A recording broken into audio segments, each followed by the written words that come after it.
This is Doug Cook.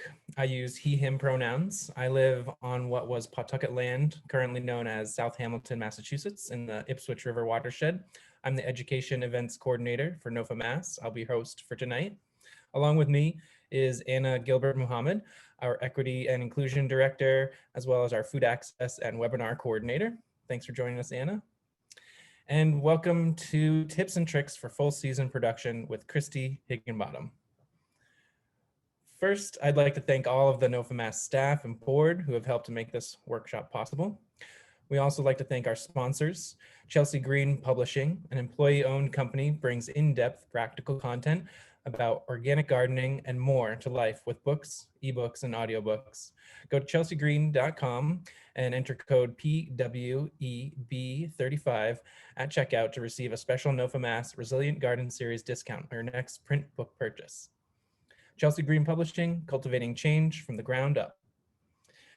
As well, Ward's Nursery is a sponsor tonight. At Ward's Nursery, they pride themselves on being a leader in offering horticultural products you can count on, knowledgeable staff you can trust, and friendly customer service. Ward's Nursery and Garden Center, where gardeners grow, located in Great Barrington, Massachusetts. And most importantly, we want to thank you, the viewers and listeners, especially our members who make our education and advocacy work possible. It's my great pleasure to introduce Christie, who has coordinated the historic program at Old Sturbridge Village for over 30 years, or who coordinated, is now retired, and is planning kitchen gardens and flower gardens and museums herb garden. So now retired from work at Old Sturbridge Village, she presents programs on historic gardens and heirloom plants and teaches home gardening classes. Thanks for joining us, Christie. Thank you for inviting me. It's a great pleasure to be here. So I have pulled together, Doug's asked me to cover a range of subjects for gardeners at this time of the year when we're getting ready to plan the season and think about what we're going to plant.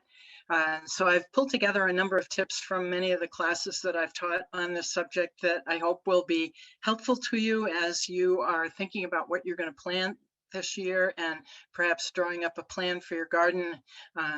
Thinking about the time frame for your garden. All of these will be subjects that I'm going to be covering in the course of this talk. So just getting started, here we are at the beginning of March, so I think probably most of us are thinking spring's on the way. I've got some things started under lights in my kitchen, and so I'm really looking forward to the garden season when the snow's gone and when the ground can be worked in the spring. So to think about all the various kinds of vegetables that you're going to be wanting to plant, I wanted to start by grouping those into several groups so that we can make our planning more efficient. So first of all, thinking about what that you're going to grow in your garden in this coming year needs to be started by planting it ahead indoors. And these are plants that we New England gardeners, I think, are pretty tuned into because for a long time we have been focused on getting our gardens started. Oftentimes people think they have to wait until the last frost in the spring to get their garden started. And so we are used to the idea that we're going to be putting tomato plants and pepper plants and eggplants into the ground, that we know we can't just put seeds of those in the ground because they're tender plants. We couldn't get them started far enough ahead so that they would have the time they would need to produce a crop. So these are the things that samples of some of the things that we would definitely have to plan to start indoors ahead of time. Onions are another crop. When I worked at Sturbridge Village, we direct sowed them outside because that's what people did historically. But the best way to grow onions in New England is to actually get them started indoors. You can plant onion sets too. I'm not going to get into a lot of detail about onions. They have all kinds of day length concerns that you have to be thinking about, but you need to be able to get onions started early enough because they have to have a good mass of leaves before they start to make a bulb. And in order to do that, it's best to get them started indoors, to start with plants that can go into the ground and have plenty of time to make their above ground growth and then give you a good onion. What needs to be started by planting it in the garden? By this, I mean what's called direct sowing, putting the seed directly into the ground in the garden. And there are several things that really have to be done this way. First of all, the root vegetables, carrots, beets, parsnips, radishes, turnips. These are all things that don't transplant well. They don't like to be dug up and moved around. So this is one reason why we don't want to think about starting them ahead of time. But one of the main reasons is when you plant these in the garden, you're going to be planting dozens of each of these crops in the garden. When you're going to be planting a whole lot of something, it really becomes very impractical in many cases to start some of those things indoors. So they're not going to do well if you try and start them indoors. You're going to put seed directly in the ground for these crops. Potatoes, of course, we're going to plant from pieces of potato tubers. We'll set those directly in the ground. Garlic gets planted by cloves, little segments from a bulb of garlic. Those go into the ground in New England in the fall, in October. So my garlic is in the ground now. It's started making roots, and I'll see greens from that coming up when the ground clears and begins to warm up this spring. Peas and beans are best direct sown right in the garden. These are seeds that will emerge very quickly. You don't gain anything by starting them indoors. In the case of both of these, also, you're going to want lots of plants. So the most sensible way to use the space in the ground is to put the seeds right directly into the ground. Spinach and Swiss chard also work best to be started outdoors. They don't really like transplanting, and transplanting with these plants can sometimes cause them to do what's called bolting, to go directly into flowers instead of continuing to produce the leaves that we want. So they work best direct sown in the garden. There are a number of things where you can choose that can be started either way. And that includes lettuce. I've got a small flat of lettuce seedlings right now under lights in my kitchen, and those can go outdoors as soon as the ground is workable in April. And so I can start them out there. Then as the season goes on, once I get those first in the ground, all the rest of my lettuces for the rest of the year are going to be direct sown into the garden. Cucumbers, squashes, and melons can either be started ahead indoors or direct sown in the garden. My preference from my own experience is to direct sow them outside. If you decide you want to try and get a short jump on them on the season by starting them ahead of time, just make sure you don't do it too far ahead. Cucumbers, squashes, and melons, once those seeds germinate, those plants are going to grow really quickly. And you can end up with a plant in a pot indoors that's way outgrowing its pot before it's warm enough for you to put it outdoors in the garden. These can't go outdoors when there's going to be any chance of a frost, and they're not going to be happy outdoors if the temperatures at night are below 55 degrees. So it doesn't really make sense to try and start them. I remember talking to a beginning gardener who had been told to start things indoors in March, and that person started everything indoors in March, including cucumbers and squashes, and they were going to end up with a plant that was just way too big to grow indoors, and which was going to really be stressed when it had to get put outside and disturbed. So you can do them either way, but don't start them way ahead. Cabbages, broccoli, and cauliflower. I don't have time to go into a lot of detail on these crops tonight, but just to let you know that as the temperatures are warming up with climate change, we are having to readjust how we have traditionally grown cabbages and broccoli and cauliflower. It used to be that you could start some of those indoors and set the plants out and be sure you were going to get really nice heads of broccoli, heads of cauliflower in July. The tricky thing now is that night temperatures can start to get so hot in June that it can push these crops into going directly to flowering instead of making the big bunch of nice buds that is the part that you usually want to eat. And so it's trickier now to get these started indoors and have an early crop from them in New England gardens. It can be done, takes a little bit of reading up, and also selecting the varieties for ones that are more heat tolerant. So I'll be talking a little bit about starting those directly outside in the summertime so that they are doing their maturing, they're forming their broccoli and cauliflower heads, the cabbages later in the season when the temperatures are beginning to cool off. And you get much better results if you do it that way. You're less likely to have to deal with plants that are bolting or to have really leafy heads at the end of the season. And all the information that you might want help you with each of the crops that you are going to be planting. Basic information is really easy to find on good seed packages. So seed packages from a good responsible company, like many of the ones that are right here in New England, will give you the information that you need. You're going to need to know how much spacing each of these crops means. That means spacing plant to plant and spacing row to row. What depth you need to set the seed in at when you plant it, what time in the season you should be planting them, like what temperature concerns they might have, and then days to maturity. And this is something I'm going to be talking about in just a minute in more detail. By days to maturity, what is meant is the length of time that it takes either from a seed that you directly sow in the ground in your garden or a transplant that you move into the ground, the time from that point until you can begin to harvest from that crop. That's days to maturity. And that length of time is going to be valuable information to you because that's going to tell you how long this particular crop is going to be taking up space growing in your garden. How long from the time you put it into the garden, either as a seed or a transplant, until you start harvesting it. And then you can go from there to figure out how long it will still be there and you'll still be harvesting it. And so this information is on your seed package. And this is an example here. The high mowing seed package on the left for tomatoes tells you that the plant is a tender annual, that transplanting is recommended. In fact, in New England, it's going to be required, that it should be planted outdoors after all danger of frost has passed. And another little bit of really helpful information for transplanting is that many plants are going to be measuring the night temperature.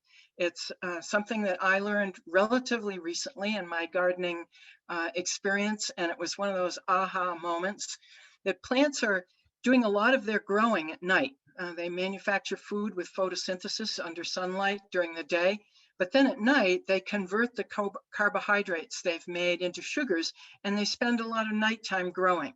And so for plants, the temperature at night is something that they really care about. And so each of them has their preferences. For the broccoli and the cauliflower and the cabbage, they like the nights to be a little cooler. For tomatoes and peppers and eggplants, if the nights are below 50 or 45 degrees in temperature, they're just going to sit there. They're not going to move forward and grow. And so you will end up with a stalled plant if you put it in the ground while night temperatures are still too cool. It won't get killed because you're not maybe having any frost, but it's going to go into a stalled time frame, and it's going to be harder for it to move out of that. If we wait until the night temperatures are up above 45 or 50 degrees, 55 degrees for peppers, then those plants, when they move outside, they will just keep growing on as they have been in the inside instead of going into a halt. In the case of the lettuce package over on the right, some valuable information on that package includes the fact that lettuce needs light to germinate. If you've ever planted a bed of lettuce and nothing came up, chances are really good that you might have put the seed too deep. So light didn't get down through the topsoil to the seed to help it germinate. And because light aids germination, we want to sow it very shallowly. And that's going to mean we're going to have to pay close attention to watering because it's going to be vulnerable to dry out. Now, this kind of information is also available in a really good seed catalog. Even if you don't order seeds from some of these companies, I would say having their catalog, get a good catalog from them and keep it on hand like a garden advice book. Johnny's up in Maine, High Mowing in Vermont, Fedco in Maine, Territorial Seeds out in Oregon. All of these are seed companies that put out seed catalogs that are like a garden advice book with all of the necessary information presented in a form that makes it really easy for you when you're working with a particular crop to pull that catalog off the shelf and look it up and get all the information you need right in a nutshell from a good catalog. So I mentioned days to maturity, telling us the time that a plant is going to spend in the garden. And as we start to think about planning our gardens and getting our gardens started, we're going to want to know which crops are going to be in the garden when and how long they're going to be there. And one of the things that we New England gardeners, I remember growing up in my home garden with my parents, a lot of the things we grew were the things that were very tender plants, tomatoes, cucumbers, peppers.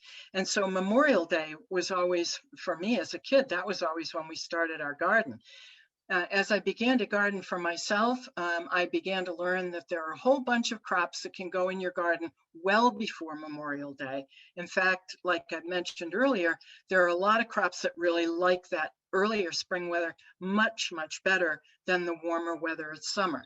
So when we think about starting a garden here in New England, what we're thinking about is the time from when you can work the ground in the spring, when the ground is ready to be worked. And for a lot of us around here, that's usually somewhere between the middle and the end of April.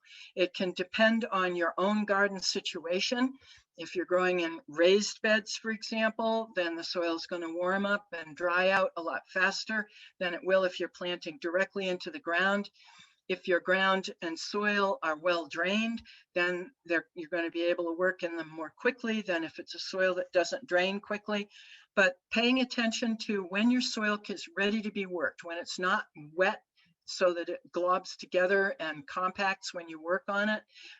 And if the ground is loose enough and the frost has gone out of it, then you can probably get started with some of these fast, cold tolerant crops.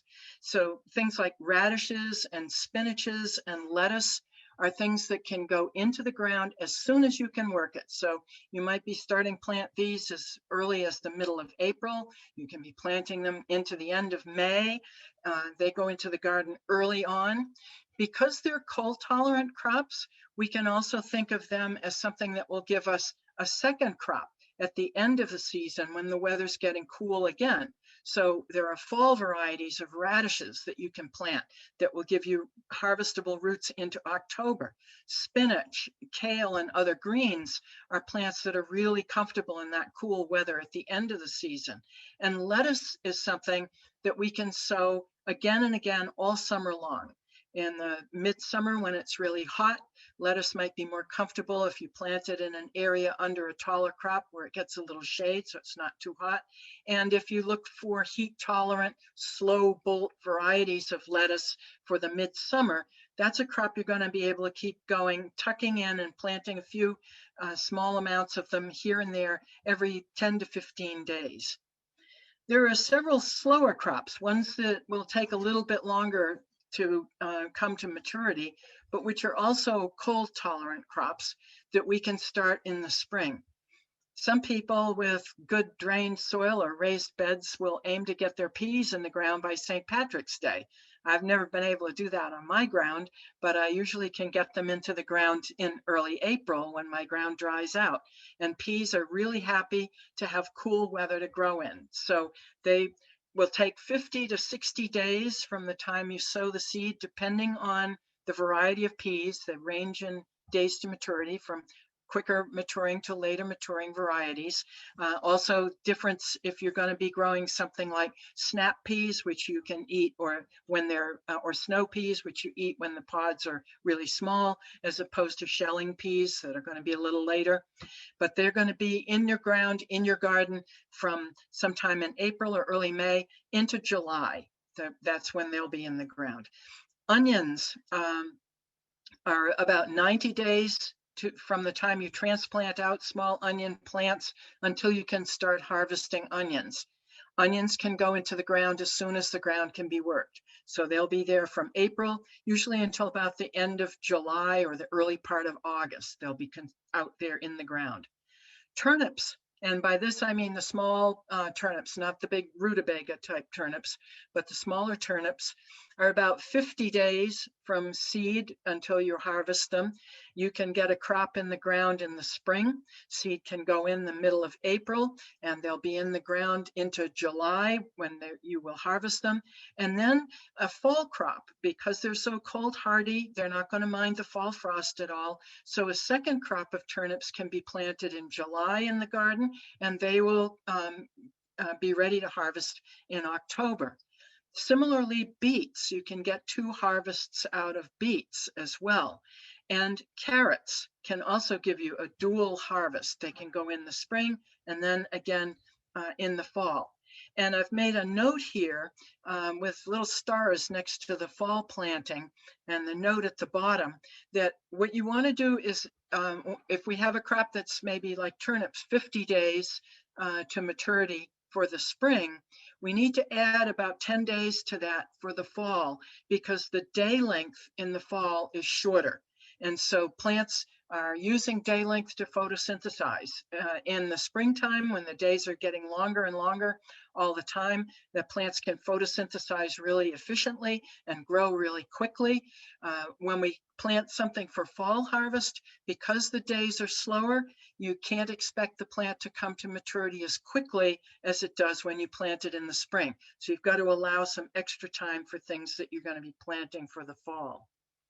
And then some crops that are great to start in a nursery bed outdoors in your garden. So these are plants, cabbage, broccoli, and cauliflower are all plants that don't mind being transplanted. As long as we do it well before they get too big, they're very happy to be transplanted. And so because they need a lot of space plant to plant, cabbage and broccoli and cauliflower are going to need anywhere from 18 inches to a couple of feet between plants. If we plant those as seeds out in the garden, they're going to be taking up way more space than they need when they're first growing. So you can set aside a small bed in your garden or even at an edge of an ornamental bed or in another spot in your yard where you can put aside a small amount of space as a nursery bed. You can start these plants from seed in their nursery bed. And then when another crop like your spring planted turnips are taken out of the ground in July, then those little broccoli or cabbage plants are going to be waiting and all ready to get transplanted into that available space for a fall harvest. And then there are the full season crops. These are crops that are going to be in the garden, on the ground for the whole season. And they're not going to easily, they can be interplanted with other plants around them, but we can't do succession sowing with these crops because they take the whole summer. They use up the whole season.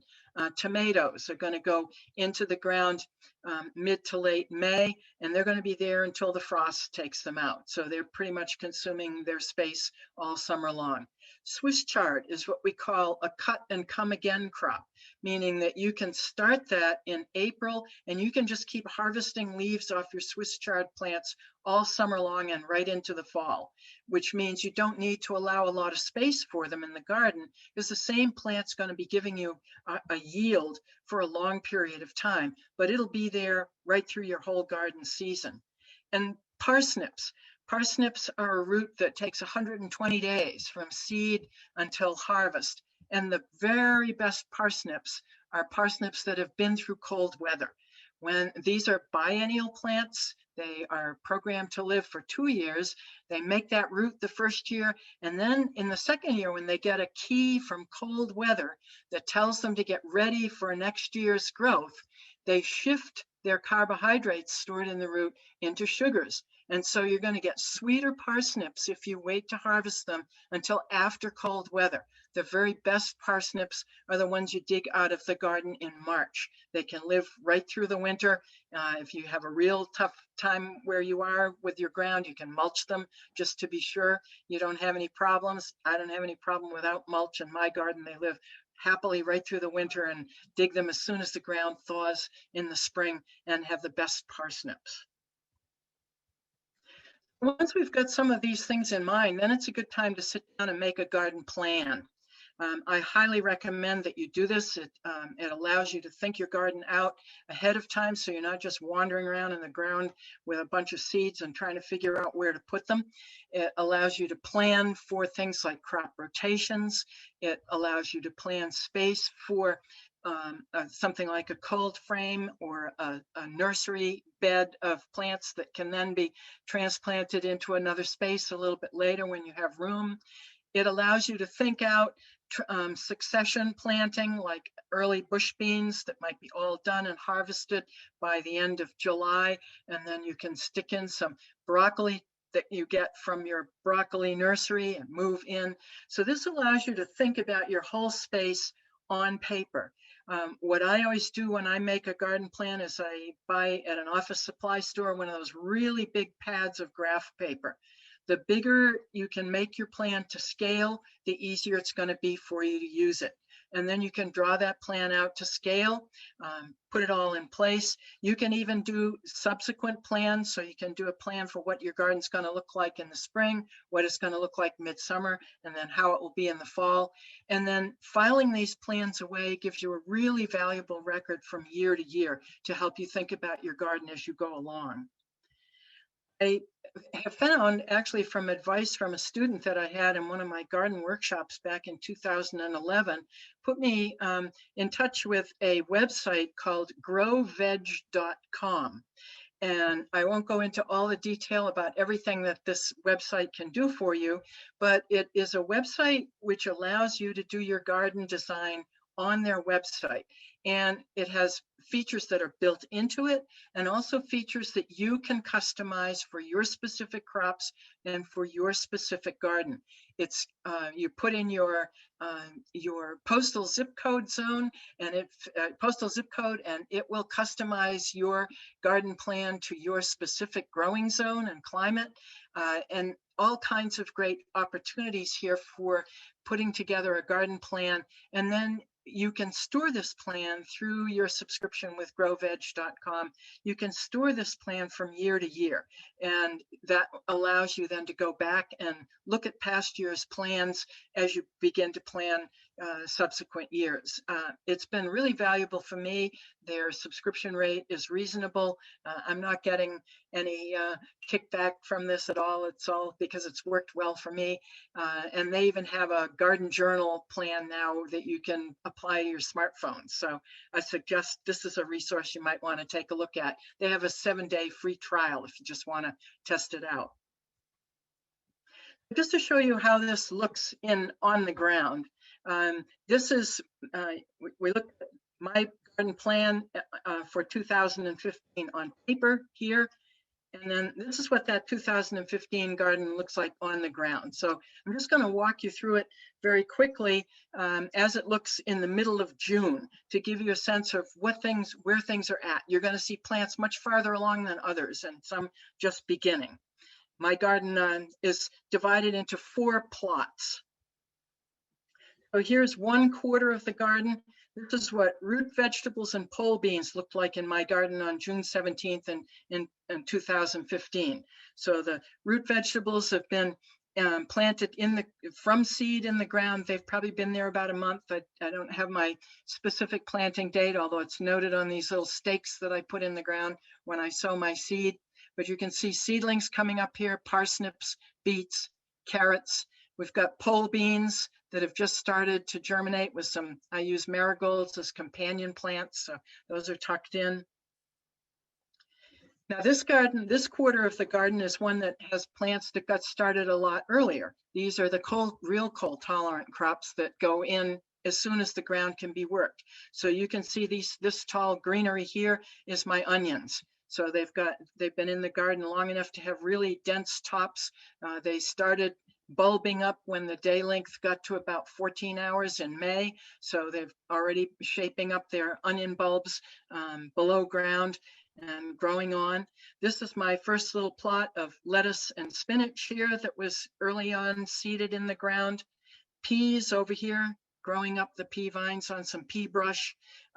This is a spot right here that I've just prepared to put in some summer squash. So there's nothing growing in there yet. That's just getting ready for, or just been planted to summer squash. Here's another quarter of the garden, which has a mixture of early and later crops. You can see the broccoli here, getting off to a good start. Here's a second bed of lettuce planted a little bit later than that bed you saw earlier. Some pepper plant seedlings that have gone into the ground, another tripod for pole beans over here. The garlic that got planted last October is up and leafing out. Cucumbers are going to grow up on this cucumber trellis here, but they haven't even gotten started yet. And bush beans, you can just see the seedling leaves of some bush beans in the background. This last quarter of the garden is where potatoes and tomatoes are growing. The potatoes are in the ground in these trenches. They haven't emerged yet. The tomato seedlings, as of the 17th of June, they've probably been transplanted out a little less than a month in time into the ground, but they're making good growth at this point in the season. So then when we get a month later, around the 27th of July, that's what this quarter in the garden is going to look like. So sometimes when you put plants out early and you put them at the correct spacing, you might think, oh, these are way too far apart. They're never going to take up that much room. But then you'd be surprised that they really do need that much space later when they get mature. And then this is what that rest of the garden, the root vegetables here, carrots, beets, parsnips in the background. Here's the pole beans as of the 27th of July. Plants are up and growing at this point mid-season. So how do we then plan out for the best use of space in our garden to allow for interplanting plants? Interplanting is growing plants that don't need to get really large in the spaces that between plants that need bigger spacing. So as I mentioned, broccoli can need 18 to 24 inches plant to plant. We can stick spinach plants in there. If the broccoli starts to get so big that it's crowding out the spinach or the spinach is getting in the way, no problem. We can eat spinach at any point in its life cycle. So we don't need to worry. When it has to come out, we take it out and we eat it. Down here, staked tomato plants. They need to be a couple of feet apart to give them the room that they need. And so we're going to have a lot of space around those when they're small. We can plant lettuce, arugula, cress in that open space. A row of radishes could be planted early on in the spring at the edge of the bed where you're going to set out your tomato plants, and they'll be out of the ground and out of the way before the tomato plants even need that room. So planning ahead allows you to make the best space. Here's a photo image of interplanted crops. We've got tomatoes on the left, 2 rows of leeks, and then spinach in between. All these plants can grow comfortably together. When they get to the point with the leeks, for example, and the spinach, if this row of leeks needs to be taken out to allow for tomato plants, we can do that before the tomatoes need the space. Spinach is ready to eat right now. So if it's in the way, it can come out. Succession sowing is another way to use your space well. As I mentioned earlier, we can follow early on crops, usually the ones that grow quickly and are very cold tolerant, with a later planting of sometimes the same crop or a different crop. So an example of this might be if you planted carrots on the 12th of May. Those would be ready to harvest in July. They'd be out of the ground by the end of July. At the end of July, we could plant turnip seeds, and those would have plenty of time to mature turnip roots to harvest them in the fall by October. Down below here, you see some onion seedlings. These are planted out in the garden on the 26th of April, transplanted on the 26th of April. Whoops, sorry, back. They were ready to be harvested on the 28th of July. So here you see the onions, those onions pulled out on the 28th of July. And then we can follow that by a planting of greens, lettuce, kale, and spinach, planted in to follow up on that onion bed. And this is what they look like on the 10th of October in 2010. It's still out there and ready to be harvested in the garden. So this is better for your soil to keep plants growing on it and to have it empty and naked. The plants are going to keep your soil much healthier, and it also allows you to continuously harvest from your garden. So as to keeping the health of plants, one of the most important things to do is to avoid stressing vegetables. I'm a big believer in what I call plant empathy. The best way to be a good gardener is to learn how to think like a plant, Barbara Damrosch said on her book. And so I think we can empathize with plants because we know that if we get stressed, we know that from this past year, if we get stressed, we're going to be much more vulnerable to diseases and all kinds of problems. And the very same thing is true with your garden plants. Stressed plants are going to be much more susceptible to disease. Insects are actually attracted to plants that are stressed, especially those that are water stressed. You would think that insects would shop for the healthiest looking plants, just like we do when we go to the farmer's market. But a water stressed plant, the plant juices are less diluted in that plant. So they have a higher sugar content, and that makes them much more appealing to insects. So insects will often go very first in your garden to the plants that are stressed. They can be drawn to them. So avoiding stress with your plants will help protect them from insects and diseases. It will also help them give you much better yields. A plant that is stressed, especially if it's water stressed, if it doesn't get enough water, or if it doesn't get enough nutrition, or if it doesn't get enough sunlight, it's not going to give you a good yield. And so if to get better yields from your plants, you want to avoid those stresses. Stress also can encourage premature flowering and seeding of plants. This is what's called bolting. So all of the plants that you grow in your garden, their contract with Mother Nature is to produce seeds to keep their species in existence. And that's what they're really thinking about. And the minute a plant begins to feel stressed, then it feels like it's going to have to rush to get its seeds produced because it's running out of time. It's stressed. So if lettuces get stressed by too much heat, too much drought, not enough nutrition, they will begin to send up flower stalks. You'll get bitter leaf lettuce, and the lettuce will bolt and go to seed more quickly. The same thing will happen with your broccoli, with your cauliflower. These are things that will stress plants and will cause them to bolt and give you a shorter season of harvest. But to help avoid stress, there are a number of things that we can do. First of all, we want to give plants the room they need, and how much space they need varies from plant to plant. They're all different. And so that's why looking at a good seed catalog or good package will give you the information you need to know how much space a plant needs. Crowded plants are going to suffer from competition with one another. Their competing plants are as harmful as weeds. They're going to take nutrients and water from the soil that plants need. The other thing that happens when plants are too close together is you don't get good air circulation around the plants. And particularly now that we're having a lot more humid weather in the summer, our plants can, if they're too crowded, the foliage can stay moist for long periods of time because the air doesn't circulate well. Moist plant foliage is an absolute breeding ground for some of the worst plant diseases we have to deal with. Many of the worst plant diseases right now in our garden are fungal diseases. And funguses spread by spores that float in the air like the good pollen floats in the air. The bad spores float around in the air. If plants are damp and those pollen spores are floating around, they're going to stick right onto the leaves of your plant.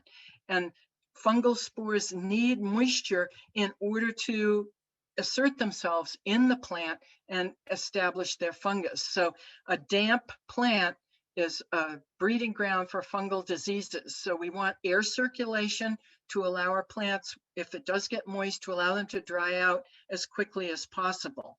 Sunlight, of course, is absolutely valuable for plants for photosynthesis. And if we crowd plants together, we might as well grow them under a tree because they shade one another and interfere with their neighbors' photosynthesis. Crowded cabbages and broccoli, I mentioned earlier, these are plants that need a lot of space. It may look like you can put these plants much closer together in the garden, particularly things like broccoli. When you get small broccoli seedlings, it looks like they could stand as close as 8 to 12 inches apart in the garden, but they know they need more room than that to grow. And if they're too close together with their neighbors, it's as if they're just waiting for somebody to leave and give them the room. And so they won't begin to head up.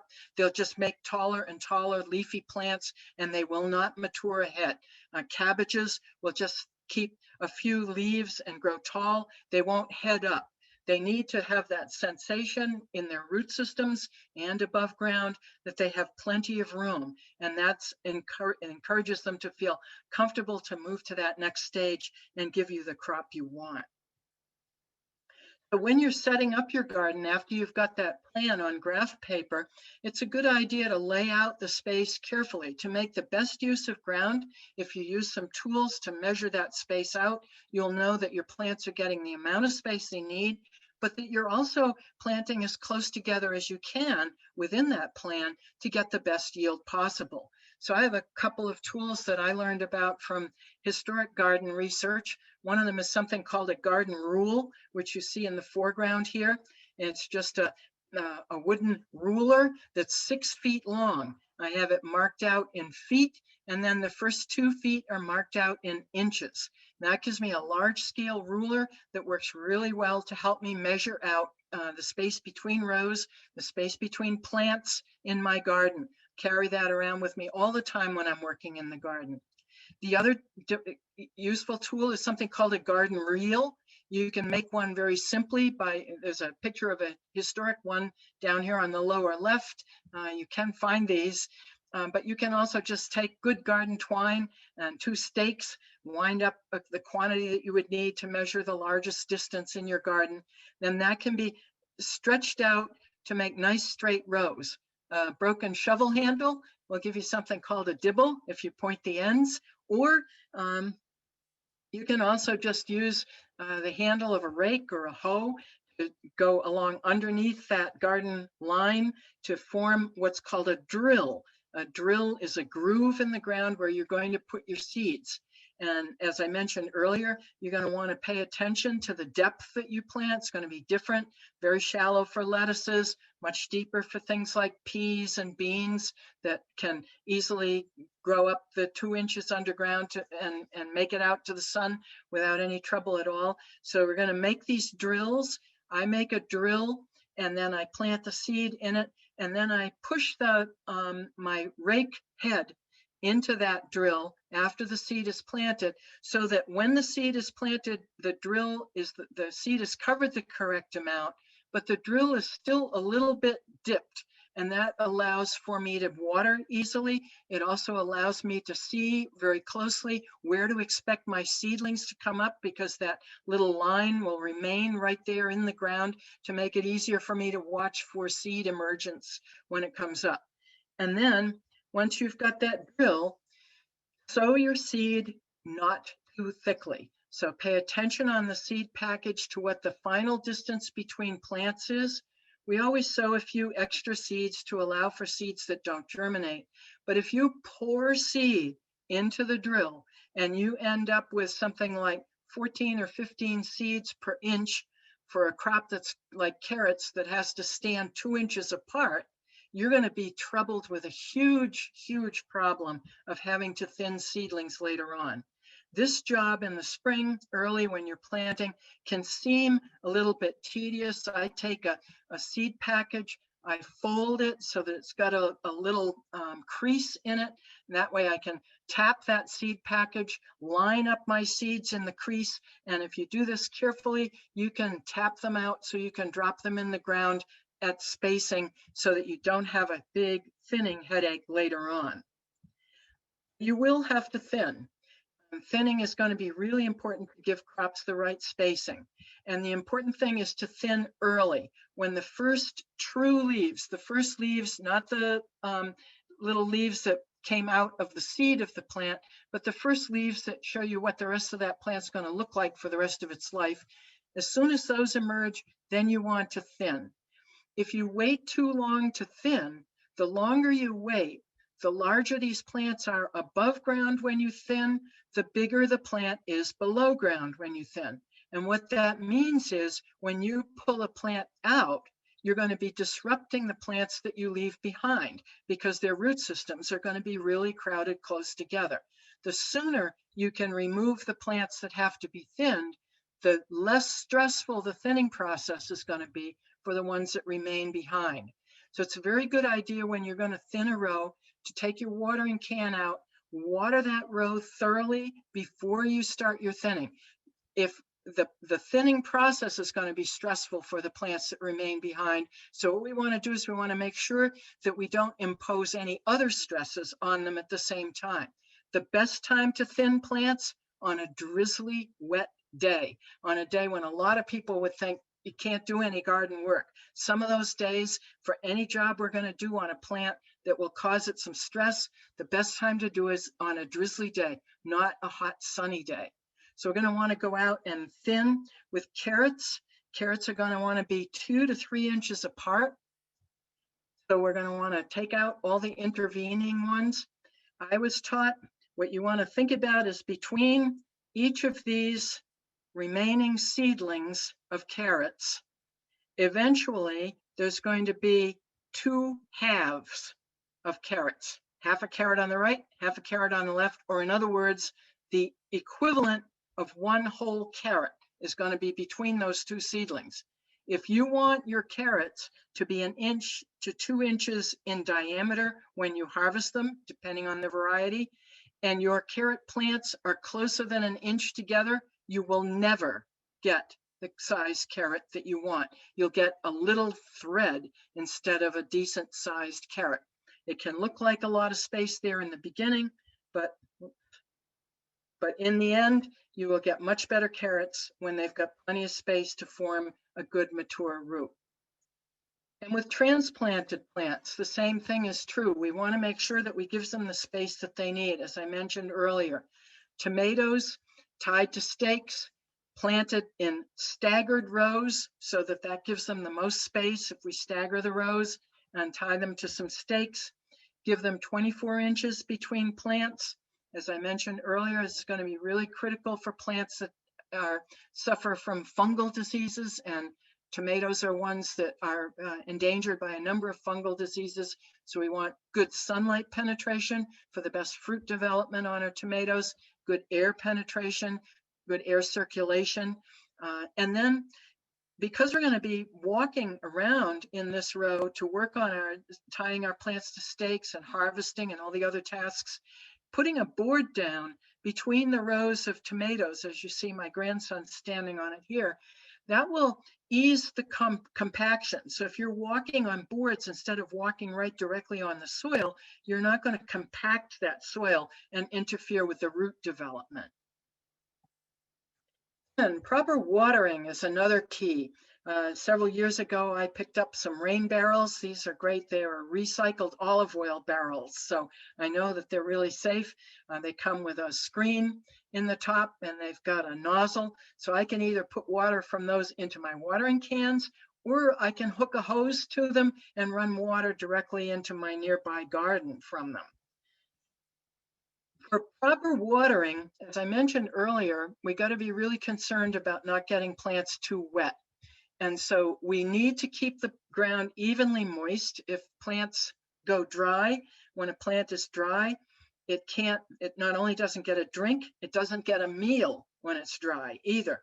And so if we allow plants to go through periods of being wet and then going dry before we water again, that in-between period is very stressful for the plant. It disables its ability to take up nutrients from the soil, and then it has to essentially start all over again when it gets another drink. So what we're trying to do is not have our plants be soaking wet, but to have them stay evenly moist so they don't go too wet and then too dry. When we water, what we want to do is make sure that if we do any kind of overhead watering, as you see, I'm watering here with a hose end sprinkler on my onions. It's the easiest way for me to water a dense crop like onions. I want to make sure that I do that early in the day. Soak the soil early in the day. That way, when the plant foliage gets wet, it will dry out quickly from air circulation and sun. If I wait until after supper to do my watering, then my plants are likely to stay wet all night. And that's a long period of time to remain wet and opening them up to potential for a lot of disease. Also, spreading mulch, as you see around the onions here. Mulch is going to help to retain that moisture. It, of course, cuts down on weeds. With some crops, it also helps you control soil temperature changes, but mostly it's going to keep that soil evenly moist after I water and prevent it from drying out. A couple of other ways that you can water besides overhead. Soaker hoses. I put soaker hose, this drippy soaker hose underneath the mulch. I just wind it around my tomato plants, and then I can hook that up with a hose from my rain barrel and run water into that soaker hose, and it will just drip in below the mulch in the beds to help keep, in between watering times, help keep my soil evenly moist. I use a watering can. Got a nice big 3-gallon one, so I can carry a lot of water out there. That allows me to aim my water right at the base of the plant so that I don't get the foliage of the plant wet when I water. And I can give each plant a really good drink from that watering can. Another tool that I've used is recycled plastic bottles. You can punch a bunch of holes in a recycled plastic bottle, set it into the ground right next to a plant. I typically use them for pepper plants and also for celery. Celery doesn't like to dry out. It likes even moisture. So when I water the plant, and then I fill its plastic bottle right next to it, and the water will leak out of those plastic holes in that plastic bottle, and I can monitor those, and it helps to keep plants evenly moist between my other watering. So watering is important for a lot of reasons. One reason is that if plants go dry, as I mentioned, they can't take up nutrients from the soil. What you see in the picture on the left here is a disease of tomatoes. Peppers can get it as well, several other plants, called blossom end rot. The end of the plant where the blossom fell off shows this rotting. That's a plant disease that is caused by a lack of calcium. That can come because you don't have enough calcium in your soil to begin with, but it also can come if you don't have water. If you don't water properly, then you can have all the calcium your plant needs, but it's not going to be available to the plant. And so inconsistent watering is often a cause of blossom end rot. And here you see the kind of fungal diseases that can spread when we water plants and keep them too damp.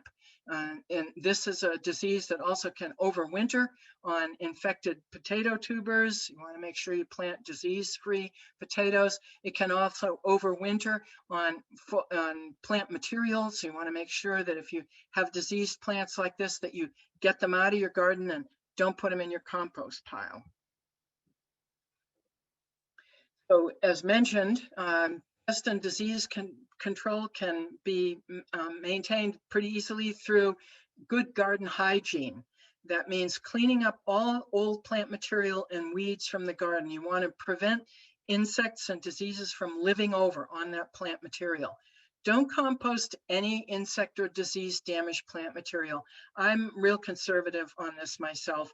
I know that compost heaps that get really hot can often kill off these things, but unless you have a compost pile that you're monitoring really carefully, making sure that it gets hot enough to control that can be a challenge.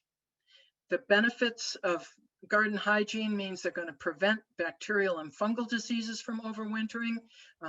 It's also going to prevent insect damage because insects lay eggs in plant material and leave that in the garden, and you're going to have a whole population ready to go next spring.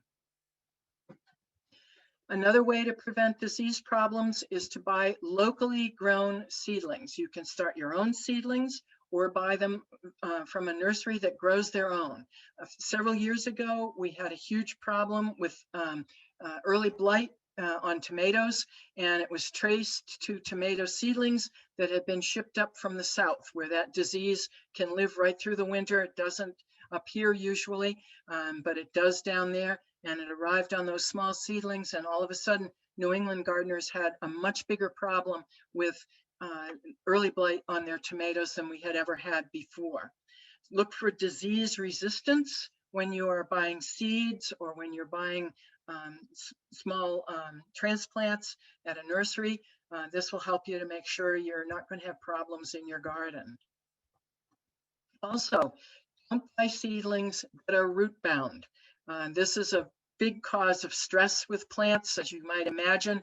This is not the way plants intended their roots to grow, and it's very hard for them to shift gears and then grow out into the garden. You really need to what's called butterfly your root ball, open it up to get it out into the garden, but you're much better off to buy plants that aren't root bound to begin with. And if you grow your own seedlings, to move them up regularly into larger pots so this doesn't happen. And feeding is really critical. One of the things that we often will do is we'll be really good in the springtime or in the fall adding nutrients to our soil before we plant, but then we forget that nutrients have to be added to the soil mid-season while plants are growing too. Nutrients in your garden when you put your seeds in, that's like food on the buffet table. When everybody arrives and starts eating, the buffet table is going to get pretty empty pretty quickly, especially when plants are getting to the point where they're starting to mature, produce fruits like beans and peppers, tomatoes. Then they need extra nutrients. So liquid feeding is a good way to provide that, but liquid feed is a little bit like intravenous feeding. It's here today and gone tomorrow, so it's a good boost, but you also want to do what's called side dressing or top dressing, adding composts and fertilizers to the surface of the soil. That will break down and be available a little more slowly than your liquid feed, but it's going to be there longer to help the plant get through that difficult time in its production. Also, regular harvesting of plants is really important, especially any plant where the part of the plant that you eat is the part that has the seeds in it. When a plant starts to feel like it's ripening seeds, it's starting to feel like it's done its job and it's time to shut down. So don't leave cucumbers like the one you see on the right on your cucumber plants. Don't leave beans on your bean plants when the seeds are getting big, unless you're growing them for dry beans. Harvesting is going to help keep your plants producing. Okay, a couple of other tips. Row covers. Floating row covers sold under a number of different brand names like Remay and Agribon. This is great material. It's material that is tough and reusable from year to year. You get the row cover and you also get the metal hoop to support it over your garden bed. It can be put on if you put seedlings out in the spring and you need to give them a little bit of protection to get them accustomed, to harden them off, get them accustomed to the garden. It's great for that. But it also is wonderful to protect plants from insects.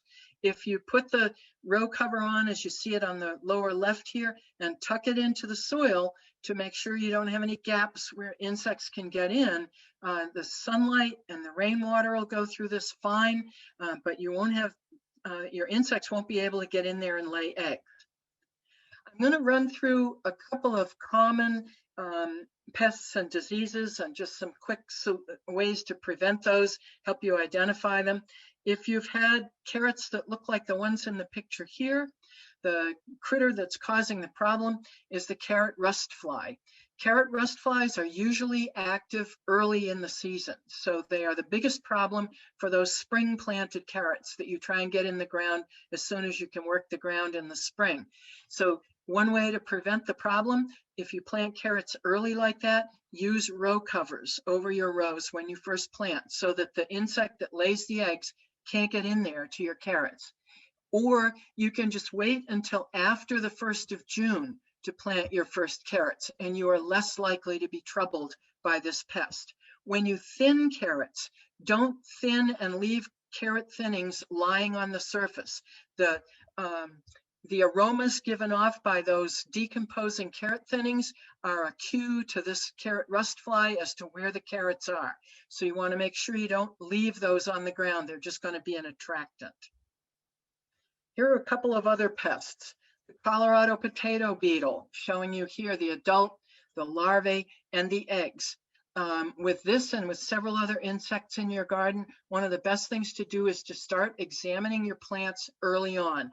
What you want to look for is these egg masses. The eggs won't fly away, they won't run away, they won't drop off the plant. So it's the easiest way to kill about 40 Colorado potato bugs all at once is if you get the eggs. The adult emerges in this early in the season, lays the eggs, then the larvae come out, and that's when things get really bad. So getting after them early. The same is true with the Mexican bean beetle, as you see here. And like with the Colorado potato bug, the eggs are usually on the underside of leaves. So the best way to monitor is to go through your crop, turn the leaves over from time to time early on, so you spot them as soon as they start to lay the eggs. And then you can be really diligent and get after them, bringing out a mug of soapy water and dropping the adult bugs into that, squashing those eggs.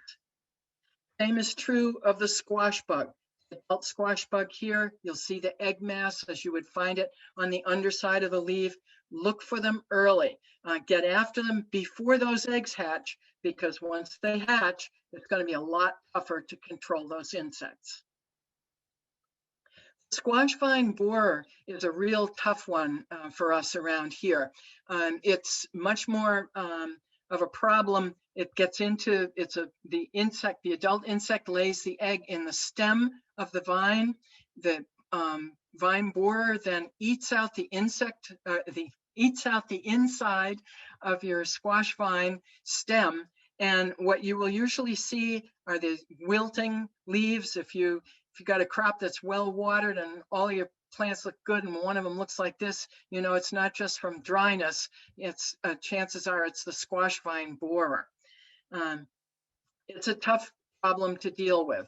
I'm going to show you in a minute, covering these plants with a row cover early on, right after you plant the seeds. We can't leave row covers on squashes or cucumbers or melons after the flowering starts, because pollinating insects have to be able to get in there to pollinate those crops, or you won't get any fruit. But you can cover them early on to keep those insects out. Some people will lay aluminum foil underneath the plant, at the base of the plant, to disorient the moth, or wrap the base of the stem with nylon hose or pantyhose. Good garden hygiene is important. These things overwinter. So we want to remove any, and the minute you see this kind of problem in your garden, if you've got enough squashes, you want to remove them, because it's not going to do any good to leave it behind and add these guys to the population. The Peppo varieties of squashes and Maxima varieties of squashes. Peppos are our common pumpkins, our zucchinis, and our summer squashes. And Maxima squashes, these are the ones that the vine borers will go to the most readily. If vine borers are a huge problem for you in your garden, try growing the Moscata squashes, like Canada crookneck, butternut, Long Island cheese pumpkins. They are much less attractive to the vine borer.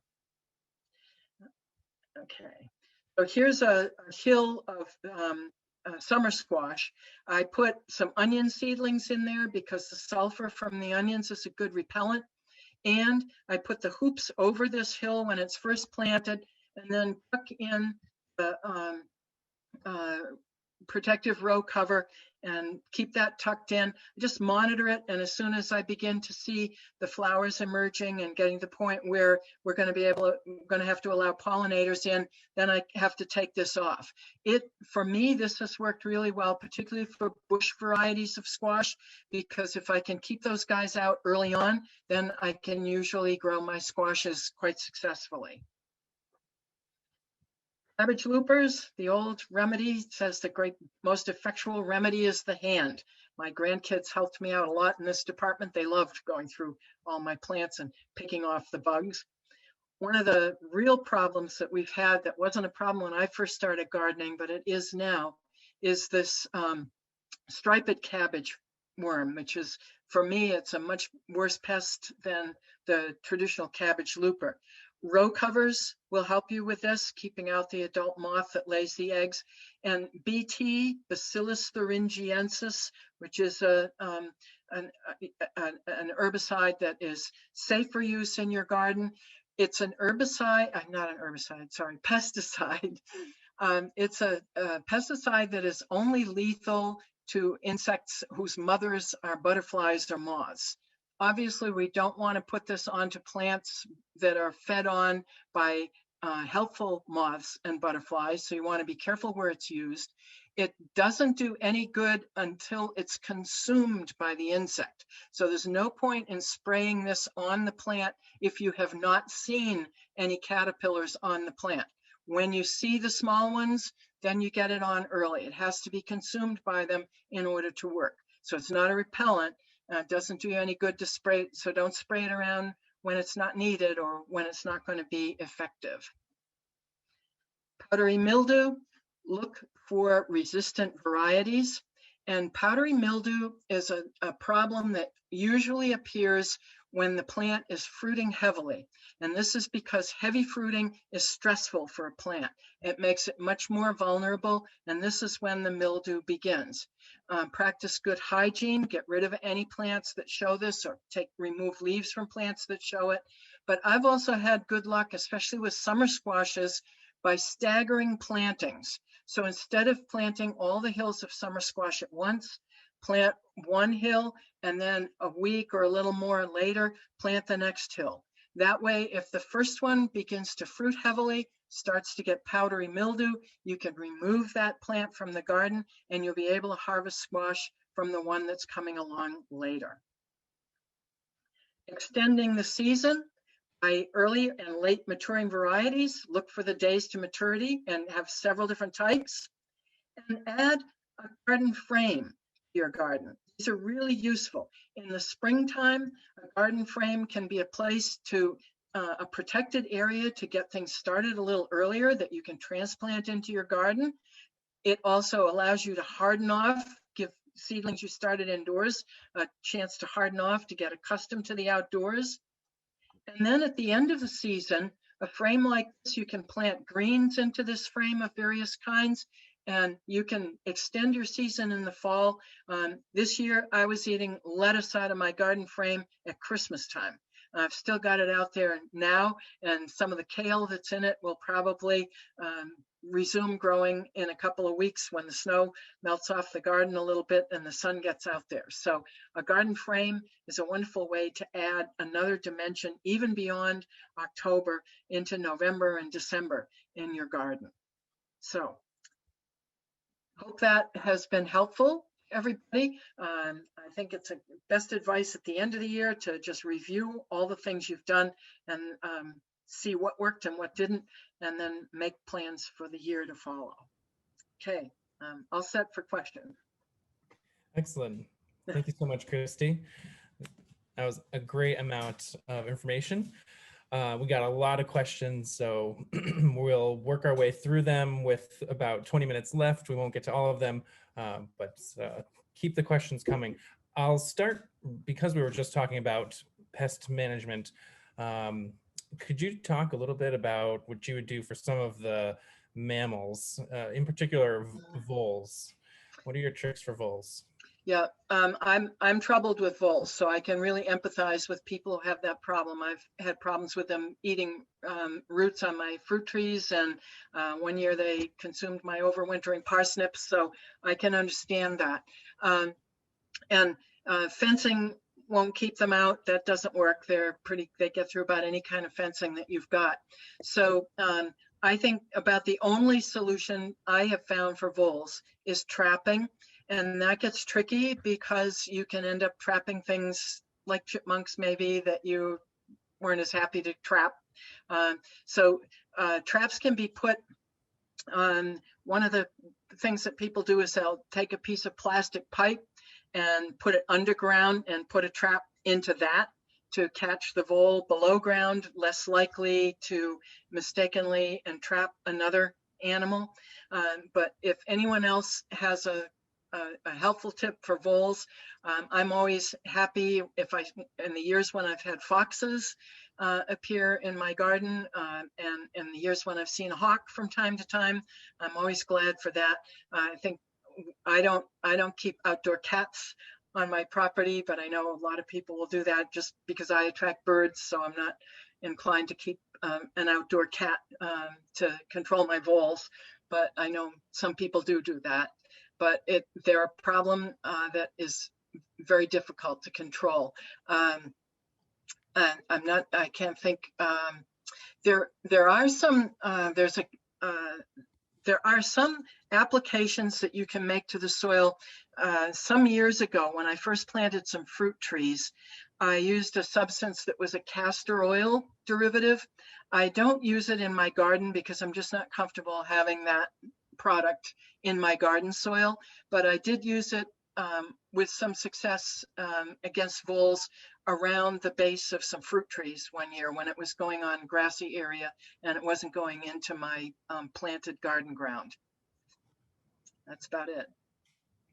What would you bait the vole trap with? I have used things like pieces of carrot root. I have also used peanut butter, but those are the only things that I've used. Oh, and apple, pieces of apple. Mm-hmm. Another question came in about, you mentioned planting onions with your squash to prevent squash borers. Are there other plants that you would recommend that deter pests or are otherwise beneficial in that way? Yeah, I think the onions have a long history of that. The sulfur, what makes your eyes water when you peel them, also is a repellent for a lot of insects. And because I raise my own onion seedlings, I almost always have extra seedlings and I just tuck those in. I don't usually get onions from them if I crowd them in with other things. The marigolds are another one that I have used, particularly around beans and other legumes there. And they give you edible flowers and decorate your gardens. So marigolds and onions have been two pest repellent plants that I've used, and others aren't coming. Those are the ones I've used, and I know there are others. So a little bit of reading and research will give you other people's suggestions for that. But those are the two that I've used pretty consistently. Mm-hmm. And circling back to some of the larger animals, do you have any recommendations for fencing to control deer and that animal? Okay, I've been lucky that we have deer in our area, but they have not come in to dine at my garden. They've nibbled fruit trees a little bit in the winter. I think the only thing that you can really do, well, the one thing that I did for deer, I had some electric fencing left. I used to have horses and I had electric fencing. And you may have noticed around the outside of my garden, I have espalier apple trees. And that's a real deer problem because they're so low that deer could really consume them. And so I ran a double length of electric fence that ran in with my espalier apple trees so I could give them a jolt. The other thing I did over winter one year, I had some plastic netting that I bought to keep birds out of my blueberries, and I stopped using it because birds were getting tangled up in it. So I had the supply.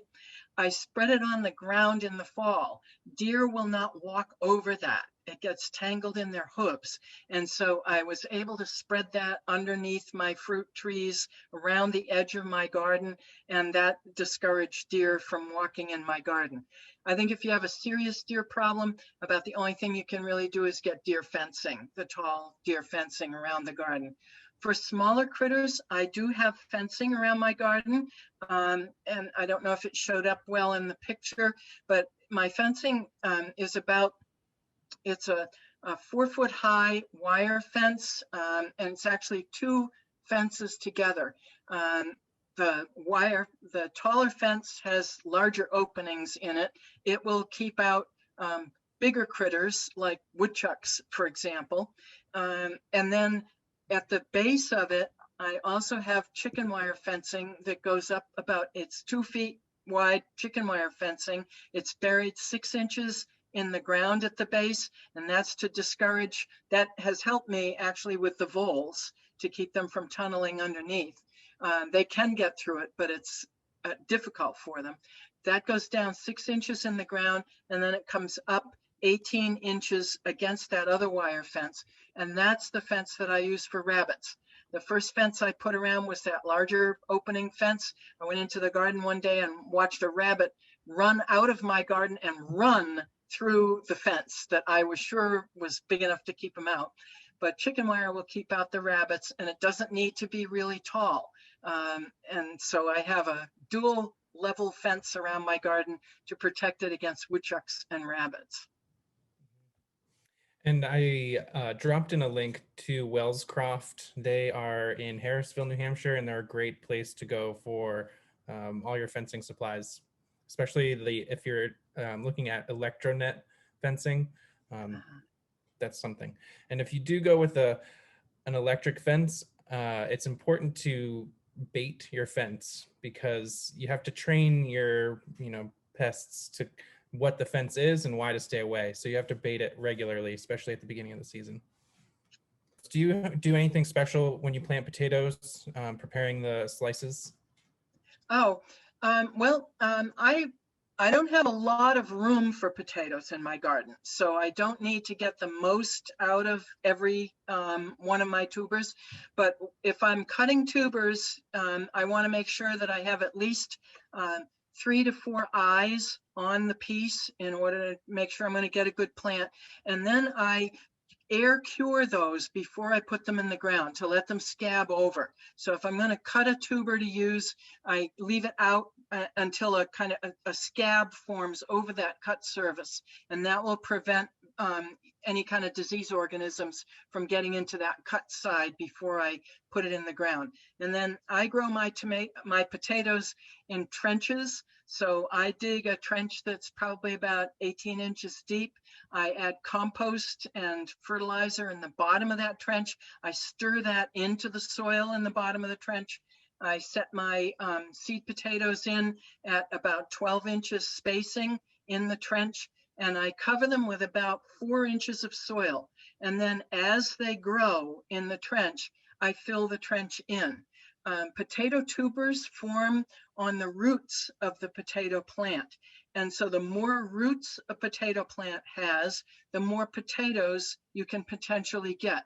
So what I'm trying to do by filling in that trench, and then when I've filled the trench, I do what is traditionally called hilling. So I add extra soil on the top of my soil at the base of the potato plant. You can actually you don't want to bury your whole potato plant when you fill the trench. You want to make sure you've got some plant out of the ground to grow, but you can cover stem, and that stem that's covered, just like when you plant tomatoes a little bit deeper, the stem will generate new roots. And so what you end up with is a trench full of roots and even a hill above ground that has some roots in it. And that hilling, of course, and adding mulch also will prevent the developing tubers from being exposed to the light. If they push up out of the ground and the sunlight hits them, they'll form those toxic green spots, which you don't want. So that's what I do with potatoes. And there's some more questions about your row cover and what weight row cover are you using? Is it a plastic or fabric? Oh, it's the fabric. It's Agribon or Remay, and yeah, it's that very lightweight fabric, and it will permit sunlight to go through. It will allow moisture, rain to go through, so it's not prohibiting any of those things. It can get warm underneath, so if you're covering crops that are going to be sensitive to heat, you got to be aware that they can warm up underneath. That can be valuable, of course, early in the season if you want to keep a crop protected from the cold, but it's that very lightweight fabric. Agribon or Remag, people probably know other names, brand names as well, but it's called agricultural row cover. It's very lightweight. It also lasts for years if you're careful with how you use it. I've been using the same Remade product. I cut links that are the size that fit right over one of my garden beds, and I can bring that, and the smaller ones that fit over my hills of squash, and I can bring those out and reuse them 4 or 5 years, no problem at all. I also have used it as a cover over fruiting crops to keep birds out of my fruiting crops. I've put it over my currant and my gooseberry bushes to keep the birds out, and the birds don't get tangled in that the way they do in the plastic netting, and it helps me to protect those crops when the fruit starts to ripen. Mm-hmm. How much time would you expect to add on to the season using a row cover? A couple of weeks? What would you say? Using a row cover, you mean early in, I'm not sure. Yeah, I'm thinking like on either end of the season. Would you get a couple of weeks on either end? Yeah, I haven't used it as much for a season extender, only, well, in the springtime, if I've got seedlings that I've started indoors and they're ready to go out, but the weather is still a little iffy, then I might put the row cover out and plant them underneath it just to make sure that I don't lose them from a frost. So I've done it that way. I haven't really done a real conscious season extender with that. In the fall, you certainly could do that. I use my garden frame as my season extender in the fall. It's a little tighter than your row cover would be, so it's going to be warmer inside. Garden frames can also be used the way they were traditionally to extend the season in the spring. The way we do them at Old Sturbridge Village is to use horse manure. We make a mound of fresh horse manure and straw, and we put soil on top of that, set the garden frame on top of that, and then watch it with the thermometer because it can go up to 125 degrees. And that's too hot to plant in. But when it peaks and then starts to go down, the temperature starts to decline. When it gets down to about 90 degrees or 80 degrees, then you can plant seeds of things like tomatoes in there. And so we at Sturbridge Village, that's the way people forced their tomato plants before everybody had easy access to a greenhouse. And we can get them started inside. The temperature of the decomposing manure will gradually fall as the manure decomposes, while the temperature outside in the garden is rising. And if you do your timing really well, then your plants will be ready to move out of the frame when the temperature in the frame is about the same as the temperature outdoors in the garden. So we've used garden frames, the glass covered garden frame, to extend the season. And with that, we usually set it up in March and start planting in it in April. Mm-hmm. And we're going to switch over to a question about watering. You asked, or you mentioned using irrigation hoses. Is there an ideal time of day to use those soaker hoses, and how much would you run it, and or would you how do you know how much water to add with an irrigation like that? Okay, well, there's several different kinds of irrigation systems. I don't have a plastic drip. Well, I have a plastic drip irrigation around my fruit trees, my dwarf fruit trees, but I don't have it in my garden. In my garden, I've used that soaker hose, which is just, it's like a leaky hose. And I don't put it under the ground, I put it under the mulch and wind it around the plants. And because it's just leaking, you're not going to have much of any risk at all of overwatering with something like that. That's not a problem. I mainly use it to sustain moisture between heavier waterings. And the way I monitor that is I just go out in the garden and pull the mulch back and stick my hands in the soil to see what the soil feels like. I think that's the best way to monitor water anyway. You want to make sure after you've watered that you've gone further down in the soil to where the root zones of the plants are. If you've only watered the top 2 inches of a tomato plant or a plant with a deeper root system like a brassica, for example, you haven't really done much good. So you've got to either take out a distance away from the plant, take a careful soil sample to check and see how far down you are, or just stick your hands down into the garden and feel with your fingers how far down that's gone. Keeping the mulch in place will help keep that consistent.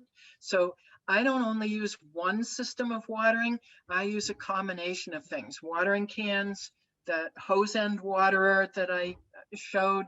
I have a small sprinkler that just screws onto the end of my hose. It's a little round thing full of holes. And by controlling the water pressure on that, I can run that at a height that the water's only going up about 5 or 6 inches above the surface of that little sprinkler. So that will soak the ground under a plant without wetting the plant. What I have stopped using is those overhead oscillating sprinklers. I found they made my plants too wet, And they also compact the soil, the weight of the water coming down on those, especially, not so bad if you have a mulch, but if you don't have a mulch, and especially if you've got a seedling bed, it can crust the soil over in no time. So I hope did that answer that question, everything on that one? Yeah, I think so. And as you Okay. mentioned, mulch, I think we'll wrap up with this one last question. What do you recommend for mulch in your Okay. leaves, grass clippings? Almost anything you've got that's safe to mulch with, I would use. Many of them have different kinds of advantages, but mostly it's just a question of availability. So for me, I do a lot of mulching with leaf mulch. We have quite a few trees on our property, and we rake leaves in the fall, and we run over them with a rotary lawnmower to chop them up, and we make a big pile of them in an area right adjacent to my vegetable garden, so it's easy for me to load the wheelbarrow with them and wheel them into the garden and apply them as I need them. You may have noticed that in the images of my garden, my paths in that picture were mulched with chipped bark. We had a tree taken down, and we had the wood chips. It wasn't just bark, it was wood chips. And so I had a lot of wood chips for quite a while, and I used those to mulch the pathways. When those began to break down and look like compost, I just shoveled them into my garden beds where they mixed in, and I put fresh wood chips in the paths so they could break down. Grass clippings, I have used grass clippings. They're very high in nitrogen. So if you want to mulch crops that need a good nitrogen supply, like cabbages, for example, or lettuces, or crops like that, grass clippings are good.